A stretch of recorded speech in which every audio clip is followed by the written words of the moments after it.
I'm going to go ahead and get us started. Ooh, there's one more person about to come in. Oh, wait 1 second. All right. Hello, welcome everyone. I'm so happy that all of you are here joining us for the first session in this two-part Gloucester Education Foundation event called Parenting During a Pandemic, Creating Stability in the Midst of Uncertainty.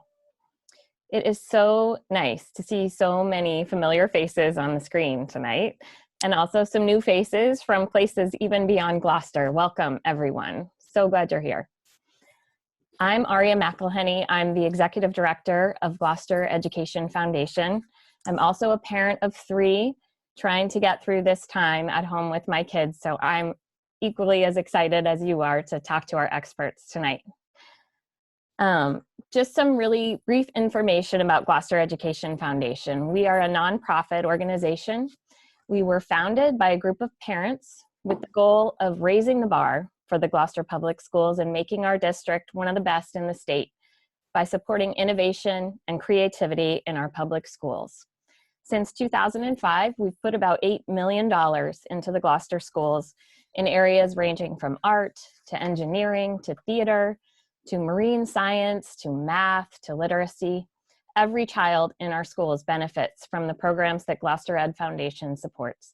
And we only exist because of generous people like you and businesses who donate to our programs. So thank you, all of you, our supporters.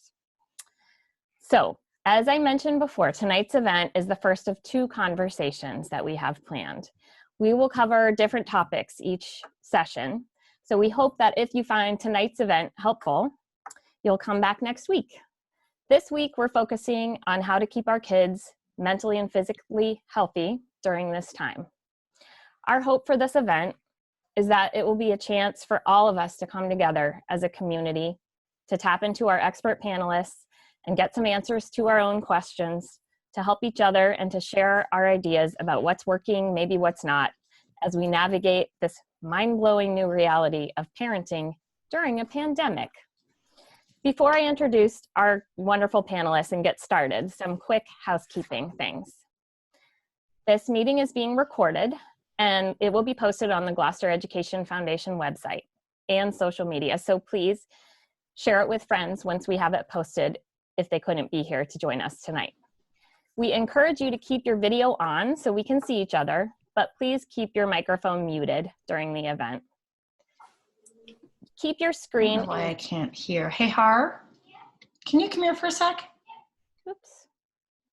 I need to get her muted. Keep your screen in speaker mode. To do that, you just hover over the squares in the upper right corner and make sure you're in speaker view. And that way you'll be able to see the person who's talking. If you have a question or an idea to share, please put it in the chat function. You do that by clicking the little chat icon at the bottom of your screen. Questions will go to John, who's monitoring the chat, and he can bring your question to the panelists for you. We'll try to get to as many questions as possible, and if we don't have time for all of them, they'll stay on the list, and hopefully we'll be able to answer them next week. So, to get to our wonderful panelists, first I'd like to welcome local pediatrician extraordinaire, Dr. Brian Orr. Dr. Orr has authored 2 parenting books and written many parenting articles for local papers. His work extends beyond his practice to local nonprofits and international care systems for children. In his free time, he loves to do artwork and storytelling. And here's a quick plug. You can see Dr. Orr's storytelling in action starting tomorrow night when the latest installment of Gloucester Fish Tales premieres. So go to gloucesterstage.org for details on that. Don't miss it. Dr. Orr is awesome as a storyteller. And now you have Friday night plans. Thanks, Aria. Oh, you bet. Also with us is Rebecca Wetter. Rebecca is the lovely school psychologist at O'Malley Innovation Middle School here in Gloucester. She's served students and families of Gloucester since receiving her Certificate of Advanced Graduate Study from Tufts University. In her 20 years at O'Malley, Rebecca has enjoyed working as a member of both the special education and student services teams And in recent years, her focus has been in the incorporation of mindfulness and trauma-informed teaching practices in the classroom. Next week, we'll be joined by a third panelist, local psychologist, Dr. Mark Konecki. I'll tell you more about Mark next week when he's with us. Also joining us tonight as co-moderator is the fabulous John Sarrouf. John's a local parent of 2 and a member of the Gloucester Education Foundation Board of Directors. John's also the co-executive director and director of program development at Essential Partners. John's an expert in dispute resolution and has facilitated public dialogues on issues like sustainability, gender, Israel-Palestine, and religious pluralism all around the world. So welcome, John, and thanks for being here. So to begin our program, tonight we're here to come together as a community of parents and caregivers to help each other through an incredibly challenging time and to share ideas about how to keep our kids and ourselves mentally healthy through this experience. To get us started, just a reminder, we want to hear from you, so please use our chat function at the bottom of your screen to ask questions of our experts, and we will have John ask the questions on your behalf. To get us started, I'm going to go to Rebecca first with a big question. So Rebecca, everything our kids are used to is different now. Our routines are gone. Life feels like a science fiction movie a little bit. We're all wondering, how is this going to impact our kids in the long term? I think that is the million-dollar question right there. And before I answer it, I just wanted to thank you for having me. I feel like parenting is a very difficult job as it is, and now we're parenting in an unprecedented time. I know a lot about kids, and I know a lot about how to help kids and families, but I don't want to pretend to be an expert in parenting in a pandemic, for sure. We are living in a science fiction novel. That is absolutely true. I think parents are very concerned about how the extended isolation, the increase in the amount of hours of screen time our kids are interfacing with every day, worried about academic regression, social and emotional lasting impacts. I hear this every day. I have to say that I do have a very hopeful and positive view on it, only because what we know about kids is that they're so resilient. Most kids and the majority of our kids will likely get through this with very minimal impact. I think kids tend to roll with what's around them. Now, that's not to say that kids with more significant emotional or behavioral challenges won't have a harder time kind of coming out of this time.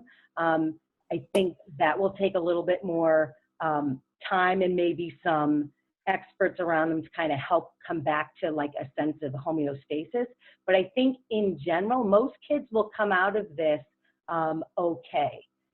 As far as the screen time is concerned, I think our kids are probably going 5 times beyond what the American Pediatric Association is recommending for screen time.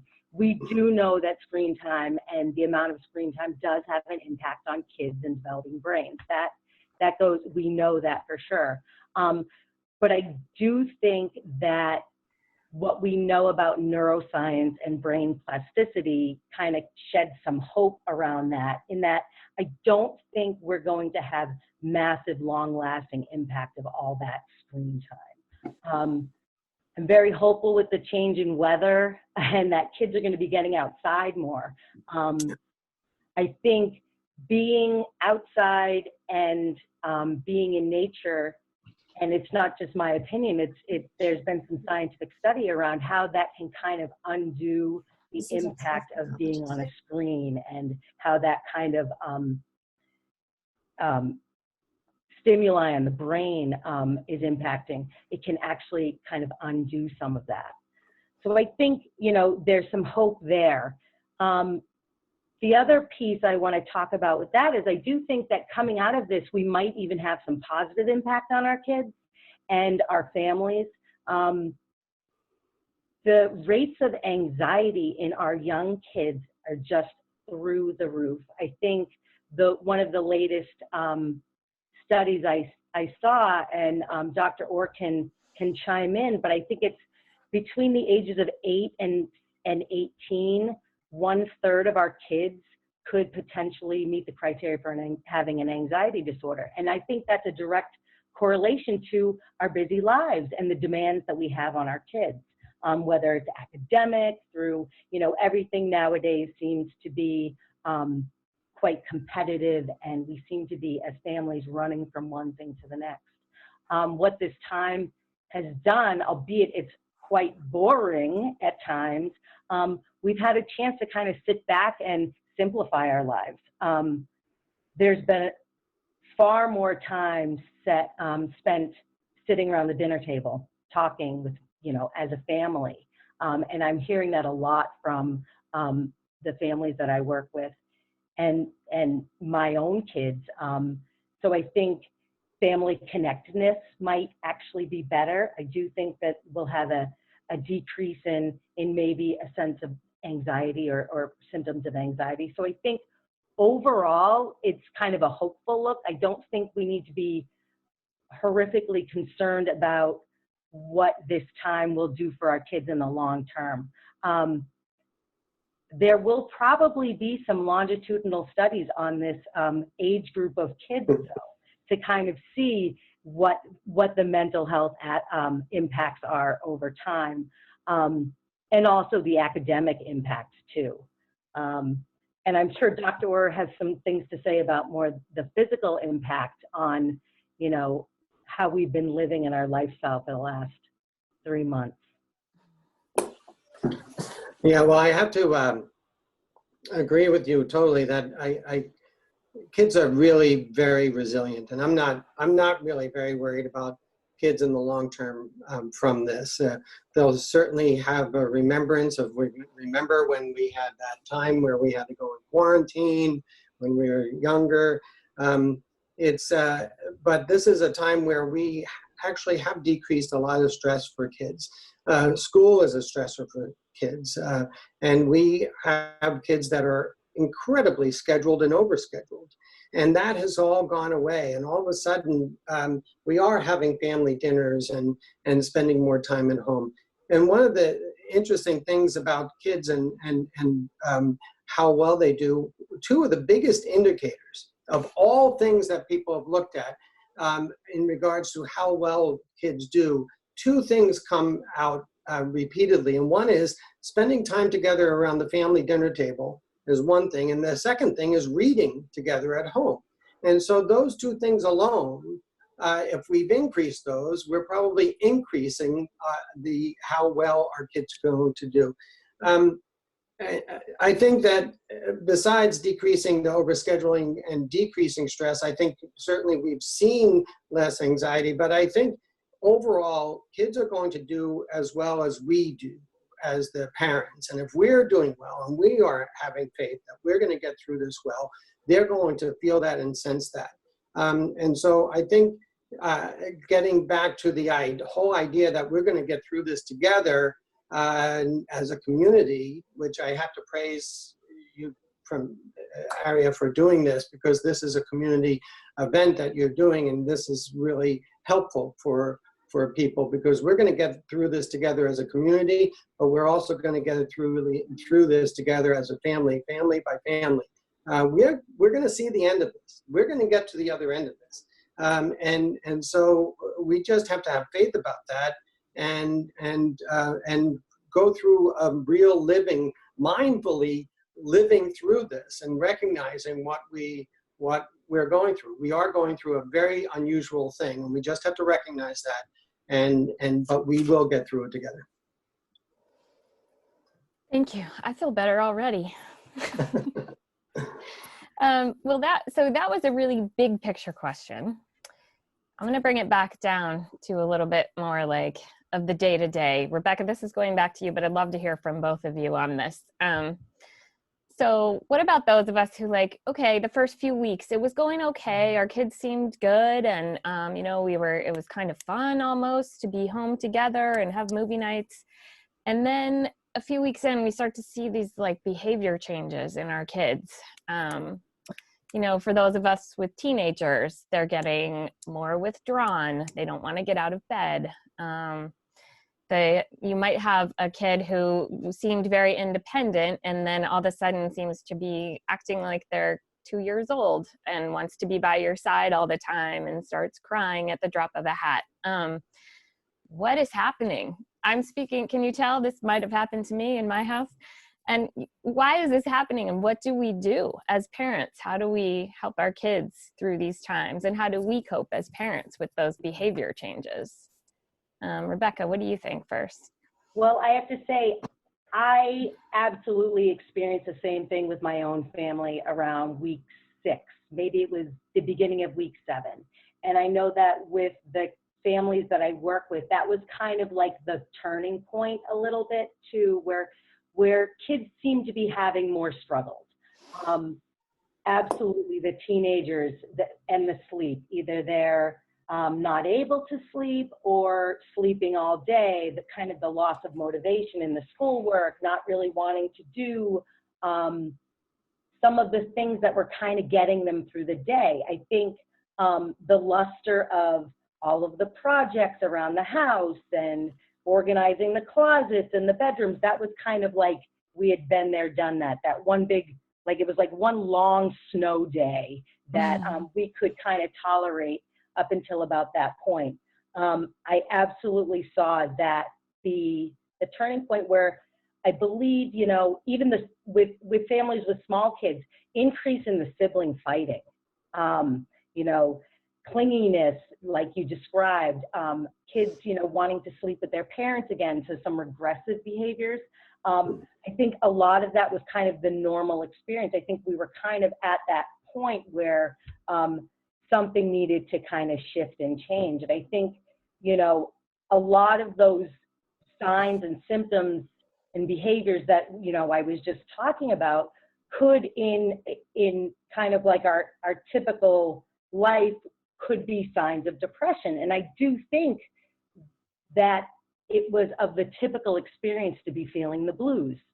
And, you know, I think I just want to normalize that a little bit, but I do think, you know, certain things that we can do as parents could help that. And I think we probably did a lot of this, but just to acknowledge that we're not always going to have these happy days because we're living in such a different time. What kind of has worked with my own kids and the kids that I'm working with is I'm a very concrete person, and when you're in that kind of more blue place, to really come up with a plan of action to kind of combat, you know, when you're feeling down, because we need to be prepared for that to happen. We've been living in days and days of what was Groundhog Day. So to kind of have a plan to shake it up a little bit, and to do something to kind of end the day with a sense of accomplishment, or make a plan where you have some joyful time where you can have an anticipation of some hope and fun. So doing something different every day was something that really helpful. I was hearing a lot from my own kids and my peers, you know, that is this ever going to end? Kind of more of that hopeless thinking. And I think we can kind of see now that, you know, even more so, we know this inherently, that this is not going to be forever, but I think now we have some more concrete proof out there that really this is for now. It's not going to be our lives forever. And while there are a lot of things that we can't do, there are a lot of things that we still can do, and really shifting the conversation with our kids about, all right, let's make a plan about what we can do today, because, you know, it's a beautiful day, or, you know, we can get outside and go somewhere. Now we can go kayaking, we can go biking, we can do lots of more outdoor things that will certainly help that battling those blues. Certainly there are probably some kids out there where those behaviors would be like more of a concern, whether, you know, the typical strategies or some of the things that I'm describing, not, if they don't work over a longer period of time, then that would be kind of a red flag to call your pediatrician, to reach out for some teletherapy, because there's a lot of people out there who can provide, you know, more support if it's looking like it's more of a depression. But my sense is that we're having ups and downs, and there are days where we don't have the motivation, and that's just going to be how it is. But to really work with kids about concretizing a plan for what to do when that happens, I think that's hugely helpful. Mm-hmm. Brian, do you have anything to add to that about the behavior changes in our kids and how we can? Plenty. How much time do we have? You know, it's funny, last week I had so many adults tell me that they were feeling sluggish. These were adults, parents, adults outside of the practice. And here we were in week, I don't even know what number, and the parents, adults, were telling me, oh, just feeling sluggish. So to recognize that, you know, certainly we as adults are going to go through a whole process of, people have been talking about what process we've been going through in trying to get a grip of acceptance on this, where we're at, even with a lot of uncertainty to come. It's just hard to get that grip. And so, and yet we're doing a lot of things very differently, with a lot more demands, especially I have to say mothers at home demand to be parent, cook and teacher all at the same time, and working at home. It's really hard. This is really hard, and it's very unprecedented. So yes, we do have to be concerned about those kids who are showing such repetitive behaviors that they're worthy of concern. Okay, and by all means, then contact somebody. I think we have to also recognize that kids love to drive us nuts. Okay, they just do, and so and across the board, parents will tell me that their kids are great when they're at school or with somebody else's house, but they drive me crazy. And it's true for all parents. So at a certain point, after the novelty of this is worn off, here we are getting into time of behaviors, and they love to give the behaviors to us. And it depends on how we respond to them a lot of times, okay? Because we live in a world, actually a whole time of a kind of an era of parenting where parents are over accommodating to their children, and instead of empowering them to get over their own behaviors. And so it gets complex, but we tend to, for example, the child who wants to come into our bed and hasn't, actually I was just dealing with this week with a couple of families, hasn't in the past, but is coming into the bed.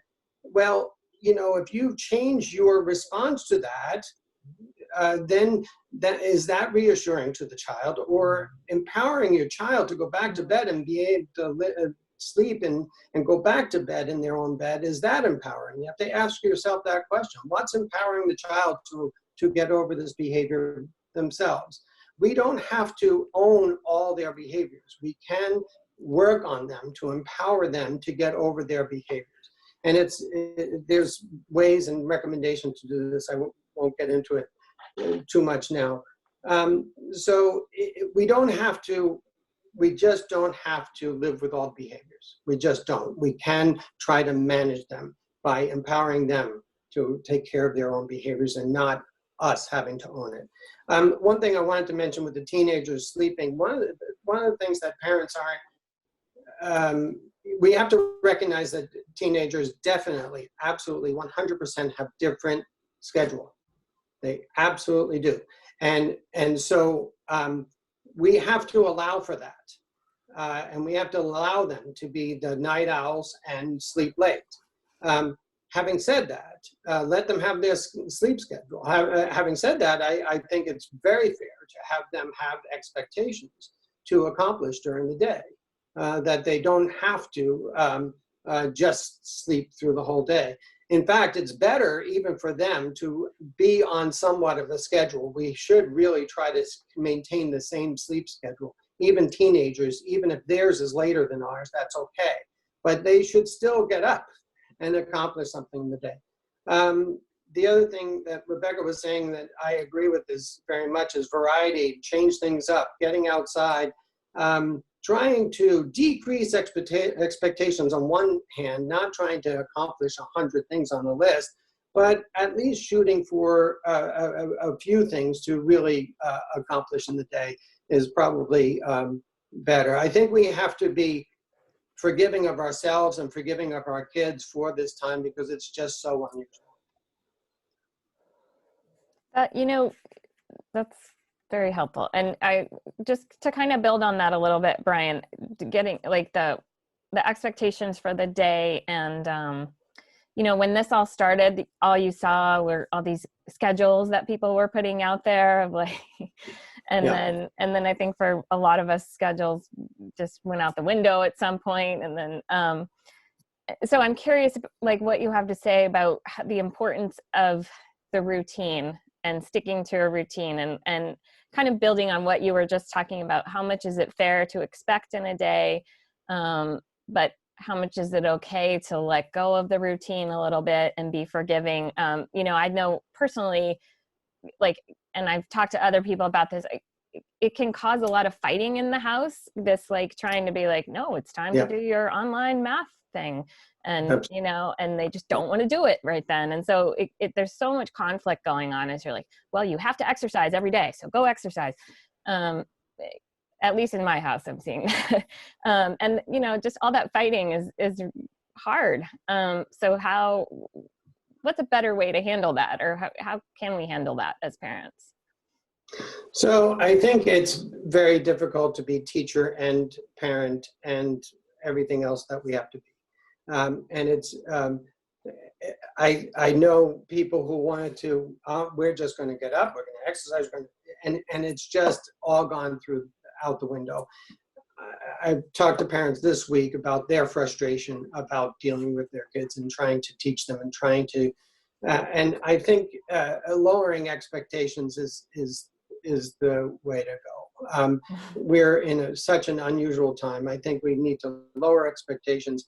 On the other hand, I think it's good to have some expectations rather than things that are things that you have to accomplish, but things that you say, let's try to do one of these 5 things today. So that you're not absolutely battling and there's some choice in this matter. Remember that scheduling, it becomes a power struggle, and there's lots of power and control struggles with parents and kids, and some people do better with that power struggle than others, and so it's very, very difficult to just keep going and trying to maintain kids on a schedule. I think variety is very important, introducing different things, trying to be very, very creative about things. Kids thrive on different things, not just the same thing over and over. One thing that I saw recently, which I thought was a fabulous idea, because we're in this scheduling and control and power issue with kids, to have some child-directed times. And this is a fascinating issue where it's so hard for a lot of parents to do, to say, Mom, I'm bored. Okay, well, let's do something you want. Let's just do something you want. Okay, and it's hard for us to say, okay, do you want to do Legos? Do you want to do this? Okay, because that's our idea. No, we're going to do what you want. Let's just do something you want and let them come up with it. So some child-led times allows them to feel empowered that they have control for the moment, They're deciding what to do, and we're all doing it, whether that's playing tea time or wrestling around or whatever it is. It's their idea. We're doing it together. We've done it, and it's just throws things off the schedule. We're not on the schedule. We're doing something that they have power and they have control over. And that alone just kind of deflates the balloon, and deflates the tension, because they had a moment of power and control. So those are my ideas on that. Nice. I'm going to try that tomorrow. And just a reminder to everyone who's listening and watching that you are welcome to send in your own questions in the chat. So please go for it if you want to tap into our experts here and have things that are happening in your house that you want to share. We would love to hear them. Rebecca, I'm going to throw it over to you to kind of delve into, we're hearing like kids are missing out on a lot of things. There's a lot of very concrete things that are not happening for them, and maybe things that they were really looking forward to. I have an 8th grader was going to go to Washington, D.C., didn't get to go. They look forward to that all year. There's so many stories like that in every one of our houses.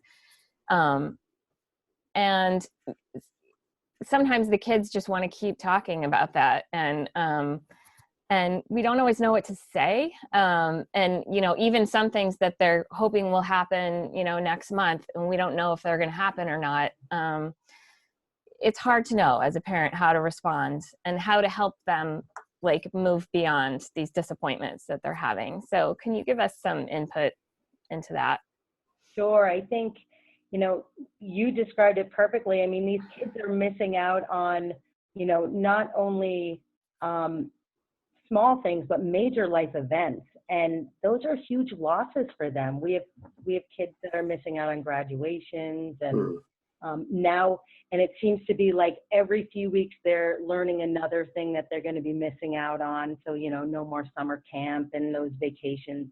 Mm-hmm. I think we just have to acknowledge that these are major losses for our kids, and that they are going to have to go through a grieving process, and it's not going to be pretty, that they're going to have a whole spectrum of emotions around that. They're going to be sad, and they're going to be really angry, and it is unfair.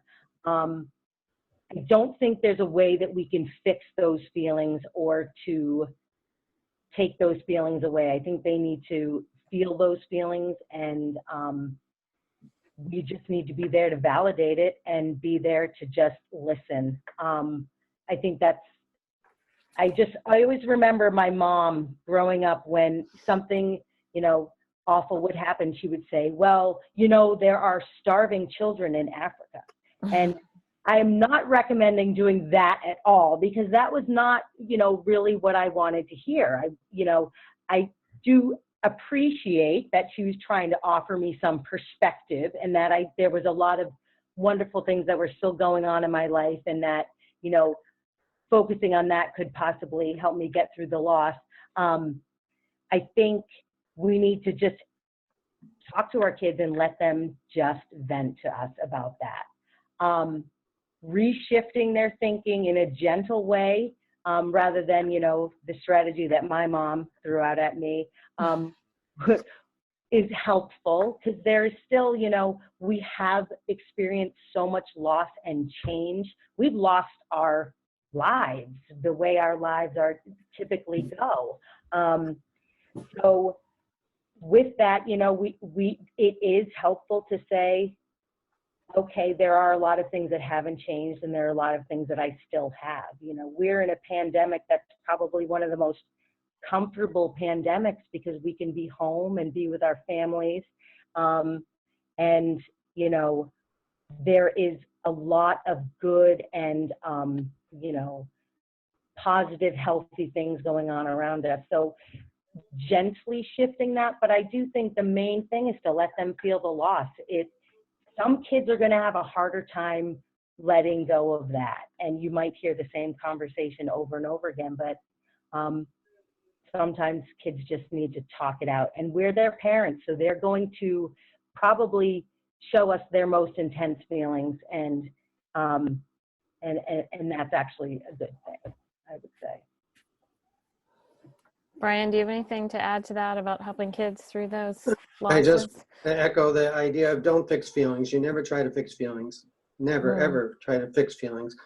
And it's a hard thing for a parent to do, because a lot of times we don't want to see our kids upset. So we want to do something. Okay, all right, well, why don't we drive around to see all your friends, or we'll do something for graduation.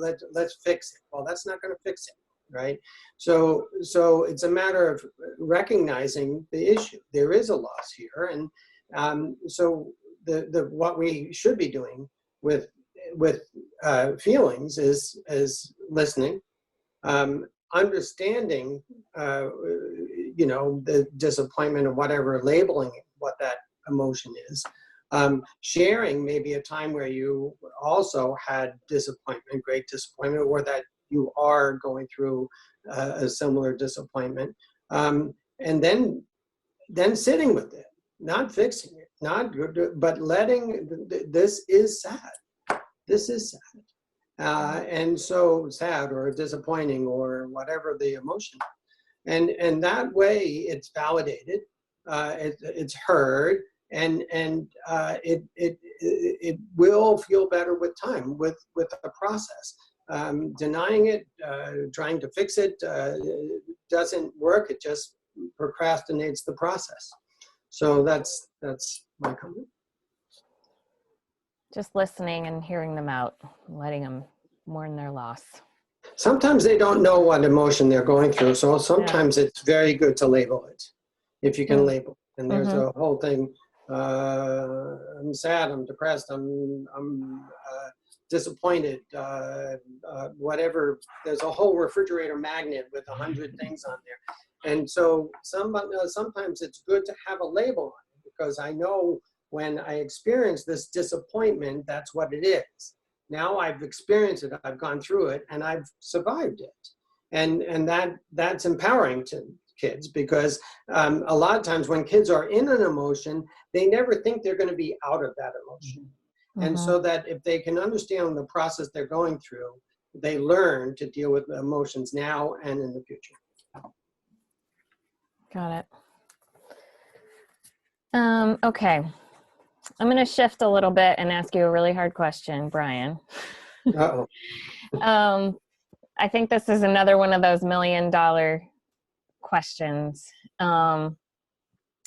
about it's really focusing on the parents and the struggle of, we know our kids need us and we want to be there for them, but a lot of us have to work while we're home with our kids, and we feel guilty all the time because we're not doing great at work, we're not doing great at parenting, and sometimes we have to just push them off and not fulfill their needs. And so how do we find a balance with that? No guilt parenting. There's no guilt parenting. Perfect. Stop. We are all doing our best with parenting. We all have done our best, and we all, don't have a guidebook for it. We don't know what child we're going to get and what package that comes with, and how to deal with that package, much less having another one with a different package and another one with a third package, or whatever you have. We do the best we can.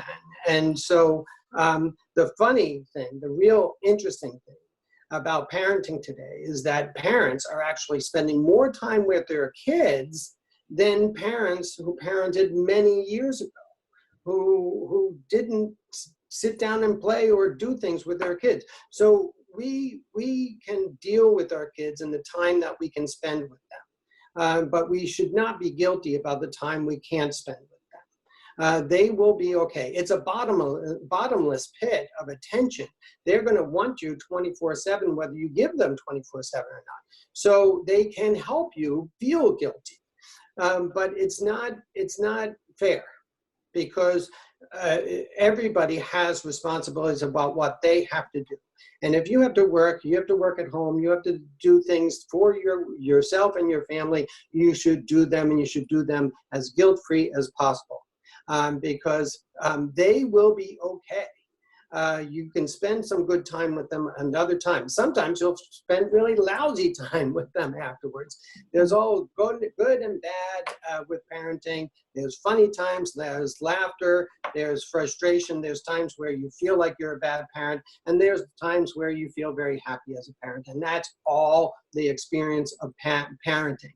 We all do the best we can. Now, recognize you're doing the best you can in this pandemic. That has never happened before. No parents have ever done this before, what you parents are doing. So you're doing a great job.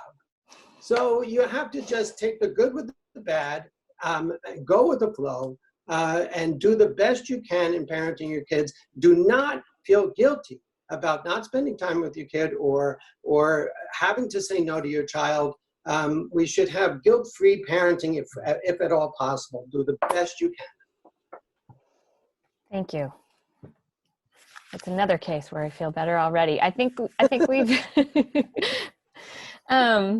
I think we have a couple questions that are coming in. John, I'm going to throw it over to you to ask one of those. Great. Yeah, thanks. So Dan Graham was asking, can the panelists speak to the idea of adults showing vulnerability and how to model the grief process that they're feeling to their kids? What would that look like? How to handle that? I think that is a fabulous question, Dan. And I think in general, we are, as parents, we're responsible for modeling all feelings and how to manage those feelings. And we need to show vulnerability to our kids. It is okay. We are not perfect. We are human. We have feelings.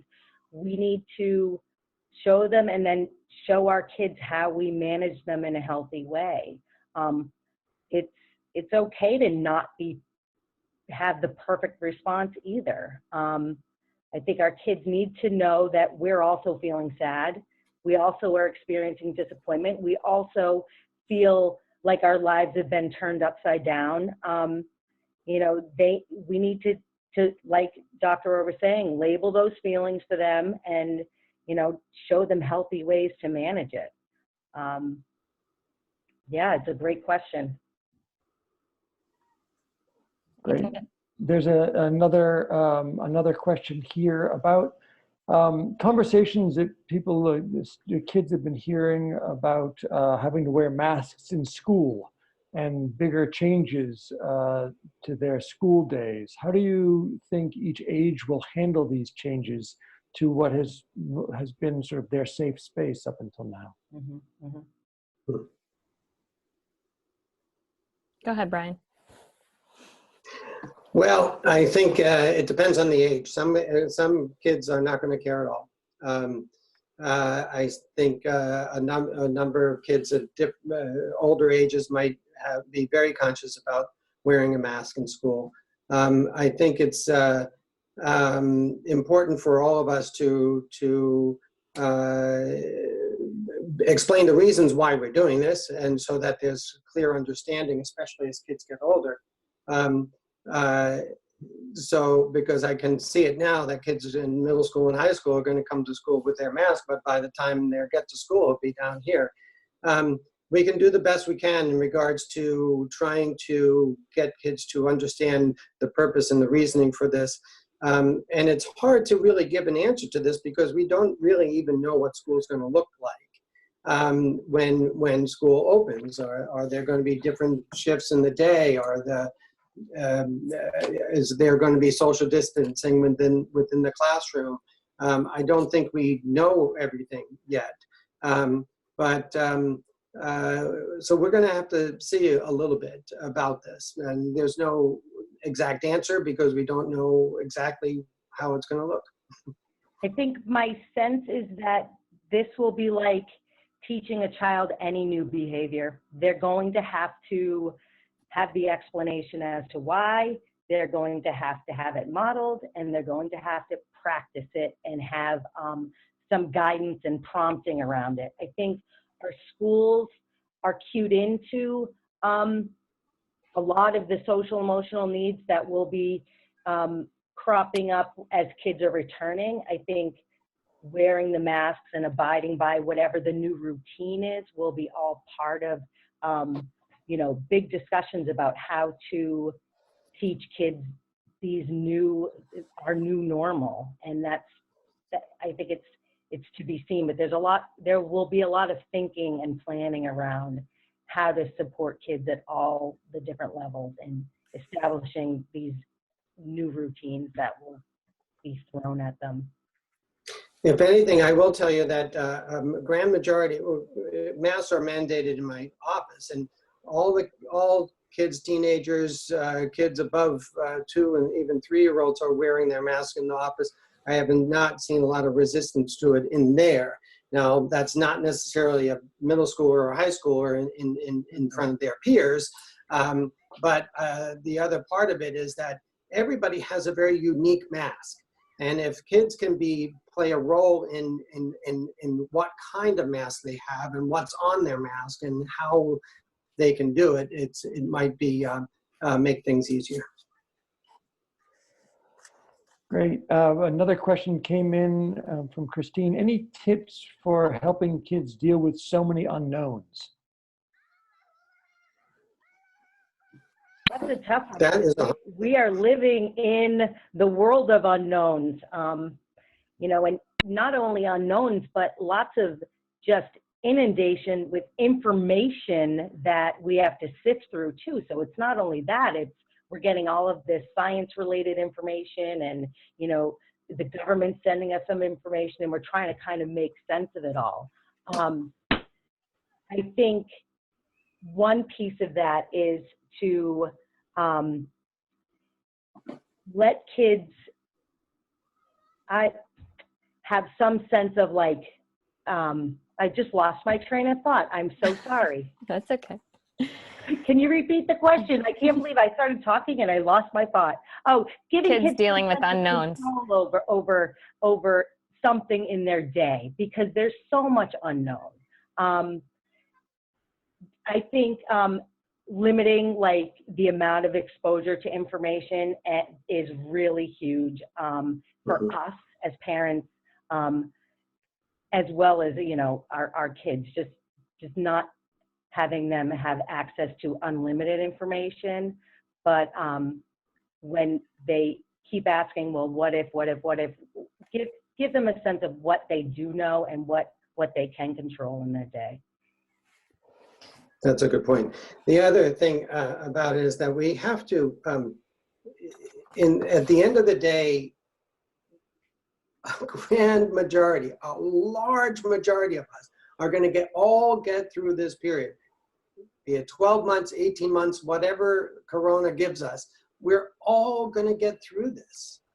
A grand majority of us are going to get through it healthy and fine and going back on track. And so we don't know when that is, and it's going to take some time.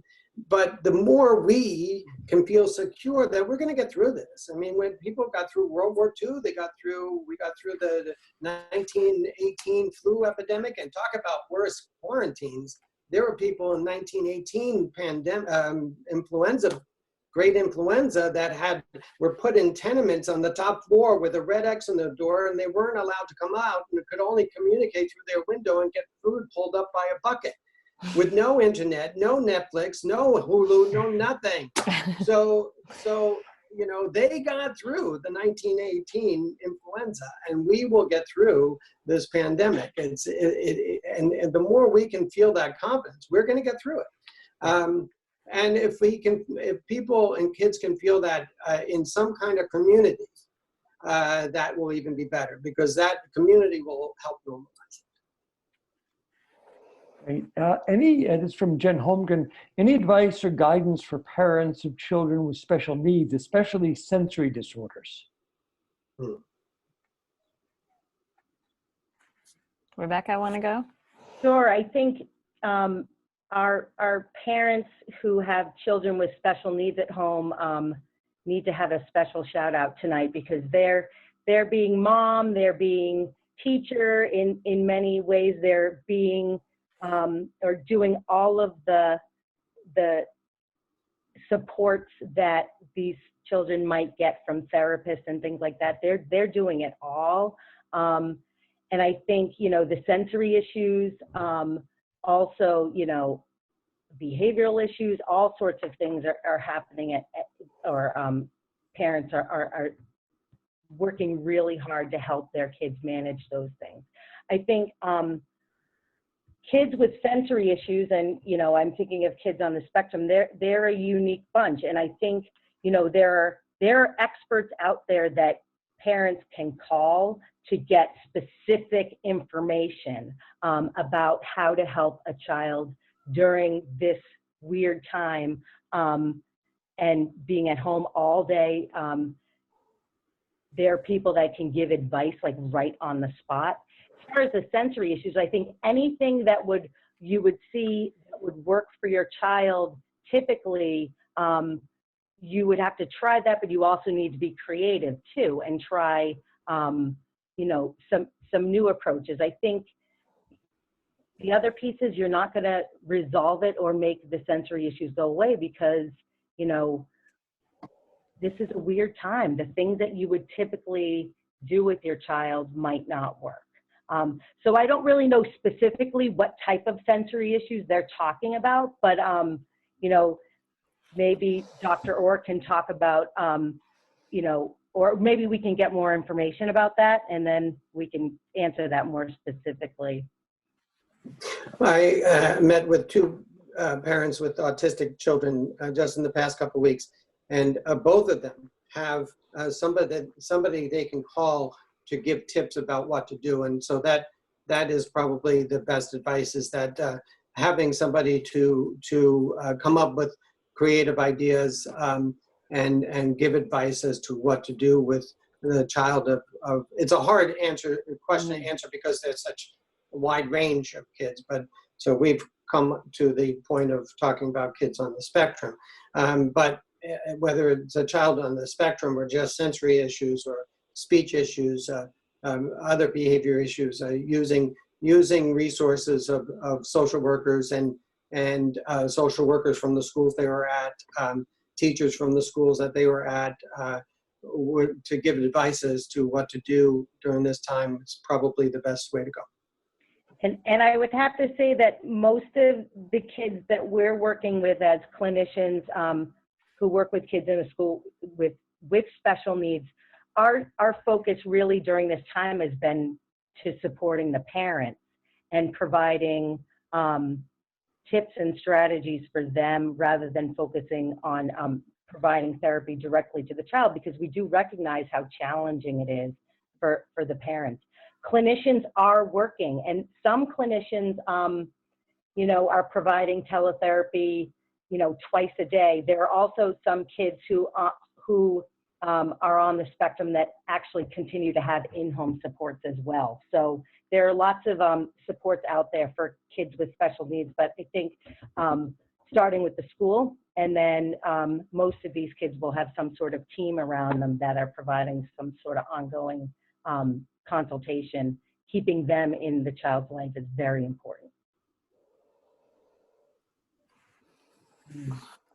Thank you. I think, did someone, John, do we have one more question that just came in? I see that there is. Is there any social emotional curriculum or programming for kids that could be a part of the school day in the fall or over the summer? Right, that it's been a challenge for some kids to get through this academic work being asked of them remotely. So getting to those extras can be a challenge. Thinking if on some days they replace academics, that could be ideal. So some lessons and work around the social emotional parts of their lives.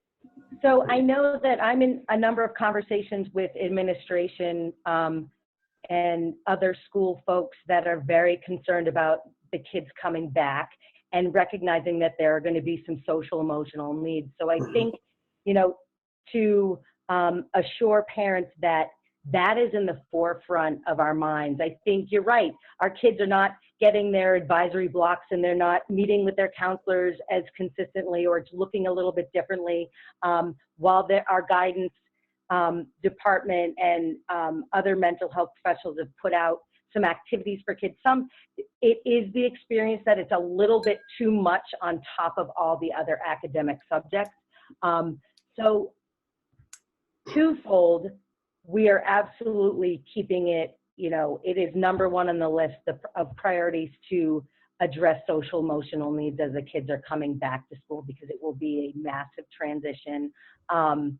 There's also some talk in some school districts about not necessarily introducing academics right away, but instead easing into the school year, really just focusing on feeling comfortable in school again, going through those new routines, whether they include wearing masks, the social distancing piece, maybe the schedule and the routine is going to be completely different.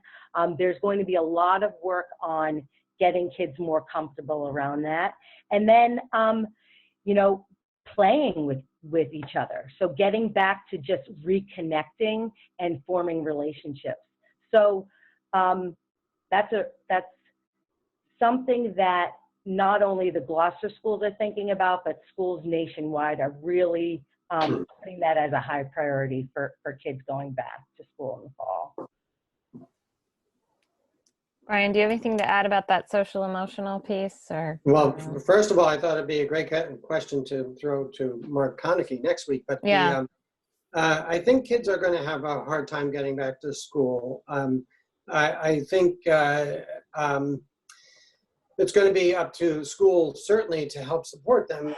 I think the parents are going to have to do some support in again, empowering kids to get back to school. I wouldn't look to overscheduling your kids right away and diving back into everything in the fall. I think we should all go baby steps in just getting out to school and back home, being safe and secure and comfortable. But it's going to be hard, because in the past few years we've been seeing an increase in kids being fearful about going to school to begin with. Every fall and the subsequent falls, it's been a little bit worse. It's been growing. There's a term that people are calling it failure to launch the school year. And I anticipate that this school year may be worse for that. Whatever you can look up and read about supporting your child to get off to the school year would be a good thing to do. And again, planning on limiting how much you're going to get scheduled in the fall is probably a good idea. Like easing back in a little bit Easing to back life. I want to try to squeeze, we're getting towards the end of our time, and this has been so helpful to hear all you have to say. I wanted to see if we could squeeze in one more question, because I think it's on a lot of people's minds, and that is how to help our kids in a healthy way be with friends. I think we've all seen the toll it's taken on our kids to not be with their friends. And as the world starts to open up a little bit and social interaction becomes more a part of our lives, can you speak to that a little bit in both in do we have to let our kids see their friends? Should we let our kids see their friends? And how can we do it in a way that's healthy and constructive for them? Rebecca, you want to jump in first? Sure. My sense is that we have to let our kids socialize. That is their job. There's so much importance in those relationships, and it will only help them feel healthier, happier. The good news is that we can teach social distancing, and this is just going to be another step to getting towards the new normal. And I think our kids need to be given some parameters on how to socialize, but I am absolutely for making sure our kids are getting out there and spending time with friends. I know we discussed as we were prepping this that, the governor has put out now a guideline of the phasing of how we're going to get back to our whatever our new normal is as far as his reopening plan. And I was very interested in the recreation section of that and seeing what activities under each phase would be considered safe and what might that look like. And going over with that data specifically with the kids that I work with and my own kids was very helpful for them to kind of visualize what their social life could look like this summer. There are lots of things that I feel like they can do while social distancing and maintaining those guidelines. I think that they have to get outside. They have to get out with their friends. It's a must. There will be some things that they probably will not be able to do. I keep getting asked when will we be allowed to have sleepovers again? That might not be for a while, but there are so many other things that now we're moving towards it being okay to do in a safe way while being mindful of the social distancing guidelines. And I'm dying to hear what Dr. Orr has to say about this. Well, I gotta go. First of all, I have to reassure parents that kids are doing extremely well. Extremely well. Yes, we hear about Kawasaki's. I know about Kawasaki's. I know about the inflammatory illnesses that kids are getting. They are still very rare. Kids are doing extremely well with corona. There's some evidence that they don't transmit it as much. There's some evidence that they certainly don't come down with any illness as much. So they're going to do fine for the most part. Yes, we have, in all due respect, people who have immune deficiency and other reasons to be worried about, and all due respect to them. But a grand majority of kids are going to do very well, exposed or not exposed. And it doesn't seem, there's some evidence that they don't transmit the illness as much, even to adults. There are some schools that had a couple of cases of corona in the school, in the kids, and only 2 out of 800 other kids got corona, and nobody got sick. And that was a school of 800, and I forget what country it's in. But so the kids are going to be fine. And the kids really do need to be socializing. They need to get out. They need to expand. I think 2 things. One, we can do this in baby steps in kind of expanding our quarantine we talked about last week, to get a group of people that you trust and know and feel safe with, and their friends, and you can expand to a smaller group of people, or a little expanded outside your family, group of people, group of families. Ultimately, we hopefully through the summer will get into other things that you can even expand it further. As we talked about going back to school, I think it's going to be incredibly important for kids to have some relationships back again before they're going back to school. That's only going to help going back to school. So I think it's very important. I think it's important also, as a second point, is that yes, we should still teach them about, if they're going on a bike ride with their quarantine, that they're wearing their face masks, and if they go to the corner store, they're practicing safe distancing, so that they understand the rules of re-engagement, because they've seen it. They've come with us places that they know that we have to be 6 feet and we have to wear a mask. And so as kids expand their perimeter, I think it's important for them to know what the rules of engagement are. And we can teach them that, and they can learn it. Thank you. That's reassuring, and my kids are going to be excited. Hope everyone else's are too. Well, I hope the mayor doesn't call me tomorrow about the kids. Well, I think, we're not talking about not following the rules. We're just talking about, figuring out how to do things within the rules, right? Yeah. And it's so important. And, we've reached the end of our time. It went by so fast. This has been really great Dr. Orr, thank you so much for all of your wonderful input. Rebecca, thank you. This has been really, really helpful. John, thank you for helping moderate and answer and get some questions out there. And everyone who tuned in, I'm so happy you're here. And I really hope that you will join us. We'll be here next Thursday as well at 7 o'clock. And if things come up, if you're thinking about this later and you have a question you want answered, please send me an email. You can reach me at Aria, A-R-I-A, at thinkthebest.org. You can find that on the Gloucester Education Foundation website too. I'm also going to send everyone that participated a quick email survey after this, like 3 questions, just to see what you thought. And if you have any questions you want answered or any advice to how we can make this more helpful to you, throw it in that survey. And with that, I will conclude our first Parenting During a Pandemic session. Thanks everyone for being here. And Thank you. Thanks, Brian. Thanks, Rebecca. Thanks, John. Hopefully we'll see everyone again next week. Take care.